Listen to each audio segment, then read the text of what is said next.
Het is nog heel even behelpen op het Dragsterplein, maar no man die komt hier een eind aan. Dan is het vernijde verkeersplein met verkeerslichten klaar. Dus de tijdelijke situatie, een rotonde zonder stoplichten, wil heel goed werken. Het is ook echt een punt in de stad waar het goed is om het verkeer goed te reguleren en wat gedoseerd de stad in en uit te laten. En dat keer net met een rotonde? Nou, dat kan op dit moment dus wel met de rotonde. Ik zal ook niet kunnen beweren natuurlijk dat het niet kan, want het heeft gefunctioneerd natuurlijk de afgelopen jaar. Maar zeker naar de toekomst toe komt er toch weer heel veel meer verkeer hier op de Dragsterweg. Omdat de Overijsselseweg heel veel minder verkeer krijgt. Dat komt hier op de Dragsterweg.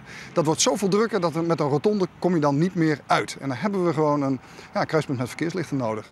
De fietsers moeten nog even geduld hebben. Zij kunnen pas in oktober de fietstunnels broeken. Er komt nog kunst in de tunnels van keramiek. We hebben 3 kunstenaars gevraagd om een ontwerp te maken. En begin september gaan we die kunstenaars uitnodigen voor een presentatie. En dan wordt de beste uitgekozen. Ze hebben een paar thema's meegekregen. Dat mag zijn oud land en nieuw land. En ook die 2 snelheidsverschillen. Hè? Want je kunt hier doorheen lopen en doorheen fietsen. En daar kunnen ze ook wat mee doen. Voordat het plein helemaal klaar is, krijgen archeologen hoe 3 weken nog 1 keer de kans om te graven. Kwartlien binnen al de resten van de graft van Abinga-staat te voen.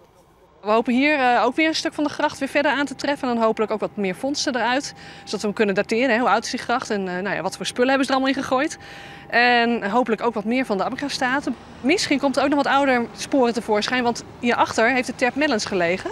Die is al vanaf de Romeinse tijd ontstaan. Dus wie weet komen daar ook nog sporen van tevoorschijn.